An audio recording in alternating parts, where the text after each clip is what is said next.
it's Lisa. I have two 4x6 photos that I've had for quite some time. This is at least 2 Christmases ago, maybe 3, that my stepdaughter baked this pumpkin roll, and she's showing off here in the photo. And when she first told me she was going to do a pumpkin roll, I thought, that's a bit of an ambitious dessert because she doesn't normally bake. I think her husband helped her. But anyway, it's turned out beautifully, and we live too far away. I didn't get to sample this, but I'm sure it was delicious, and I've got some really good pictures of her. So I want to use those along with some Christmas papers. These are from Paper Studio in a group called Winter Wonderland, and I've pulled out a few that I liked that I want to do in some strips along the bottom of the page. I'm also going to do some things with the titling. I thought it would be kind of neat to do something to do with this roll theme. I love themes. And I remembered the stamp that I had that does that kind of look. So I thought that would be good for the O in pumpkin roll. So I'm going to have my R and my L's here. And since I'm stamping that, I look to see about stamping the rest of the title. I don't do letter stamps all that often. So these were going to finally get a little bit of workout. It's been a while since I've used them. They are from Inkadinkadoo called Fun Alphabet, and that roll thing is very old. This is Paper Studio, Plenty of Paisley. I've had that a long, long time. And I love paisleys and clothing and fabrics, but apparently I don't love them that much in my stamping and scrapbooking because I don't use the paisleys very much, but I have used the circle ones quite a bit. So we're going to do that first. We're going to stamp that on some cardstock from Stampin' Up. This is some of their white, Whisper White cardstock, and the 12x12 in the white and the ivory is the same smooth surface that they have in their 8.5x11 paper. So, and I may need a little bit of trim. I thought we'd do kind of a border between these layers, so that's why I have my trim jar out here with my red trims. So we'll get to that here shortly. For the first thing that I want to do is to stamp pumpkin roll, and I need to kind of have placeholders here for my photos, but I don't want to take a chance on messing these photos up. As I say, they're older photos. I have the digital images, but I don't want to have to hunt those out and reprint. So I'm going to cut 4x6 out of scrap paper and put that down in place of where these go, and then I can do my stamping around them and not mess up my photos. So I'm going to tape down my 4x6 scrap paper here with some washi.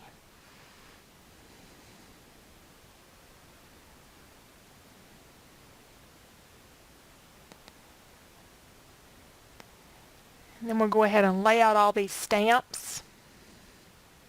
I haven't used this set in a long time, and these stick really, really well. They didn't come originally in these jewel cases. I put them in there. At one point in time I was going to do all my clear stamps that way, and I kind of fell down on the job and didn't do all of them, but I still have a few of them set up like that. Now some of these where I have multiples, like the pea and pumpkin, I'm going to have to kind of move it around until I get the placement the way I want it to be.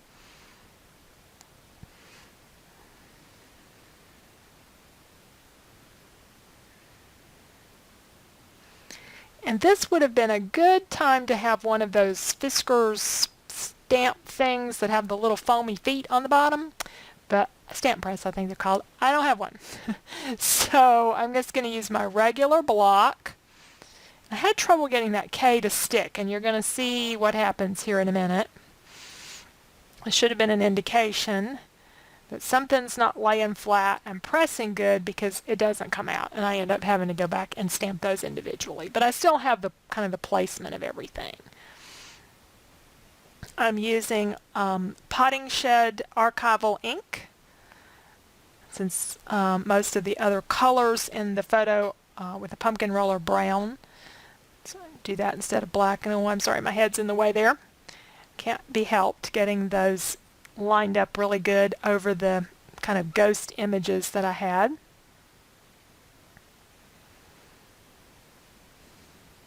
And the rest of these stamped really nicely. I've been watching some CHA videos, and there's something called a Misty that's really good for stamp placement. I don't think it would work on this case because it's not large enough, but I'm going to have to look into that. If I get one, I'll be sure and share the video of it. Now I've got some papers here that I'm going to cut into strips, and I'm picking out some markers to match those.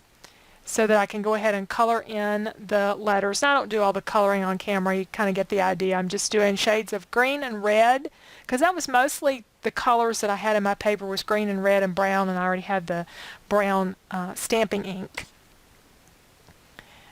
And I used a marker to fill in brown a couple of places that didn't stamp well. But most of it stamped. Archival ink just does such a great job.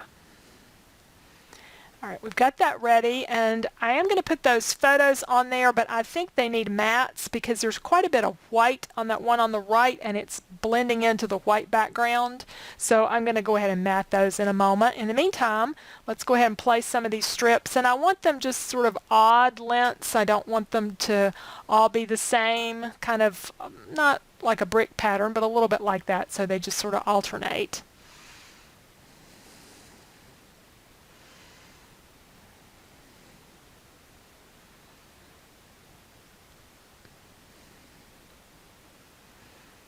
And I'll trim off the extra off the edges.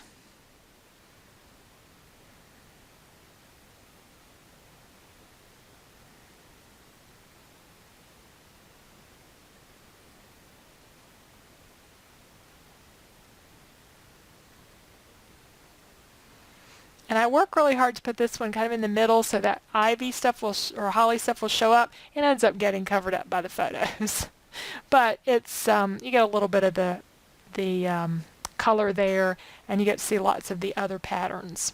I was trimming this off because I thought I would use that wood grain piece over on the left, but it ended up not being big enough, so I had to go cut another piece of that and place it. So I just have 3 rows of this. We've got 3 inches of that color down on the bottom of the page.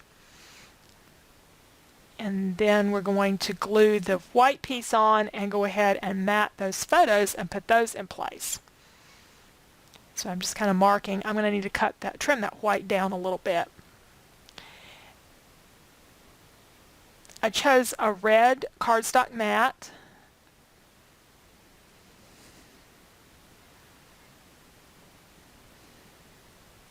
And when I was gluing these on, I could see there was a date on the back of the picture. This was done in 2013. I thought it had been about 2 years ago. Now this one, when I glue the mat on, I need to glue this very carefully because I want to make this a pocket. And usually I use tape for that, but this particular tape runner is really strong, so I went ahead and just used the tape runner for my little pocket.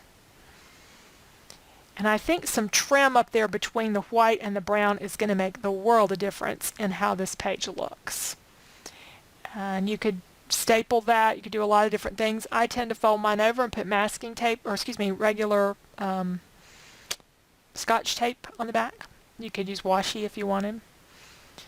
Now on my sketch I had a book die cut. And I had a star. I decided I think I just want to do 2 stars and just keep this a little simpler because the title is, kind of busy, and I like how it came out, but that's a real focus to it. So, and that roll symbol there, so I don't think I want to take away from that. I'm just going to do the little stars, but I did feel like they needed a little something more than just those open stars. And I pulled out my stickles to see about filling them in. Let's get our enamel dots on here. I had some of these in the sketch as well, but I only had 3 green ones to match my color scheme, so I just put those on there. And I think some trim along the bottom will be a big help as well. Now back to the stars. I feel like they need filling in with something, so I pulled out both the silver and the gold stickles. And we're going to start with the gold. My plan was to do gold on the outside edges and do silver in the middle. I really like how the gold is coming out. And then I remembered I had this red puffy paint that I've used on some Christmas cards in the past. I hadn't used it in a long time. I was surprised any of it came out, but it came out pretty well. I did have to use a pen to open it the rest of the way, but I filled in the middle of each of them with the red puffy paint.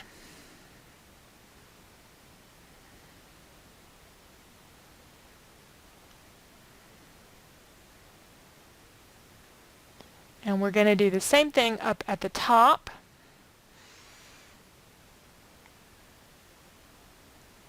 And just, you could add any kind of color there. And I put a little glue on these to hold them on to begin with, but once you put all those stickles on there, they're definitely going to stay in place. Just need to give that plenty of time to dry, and then we can wrap up our page.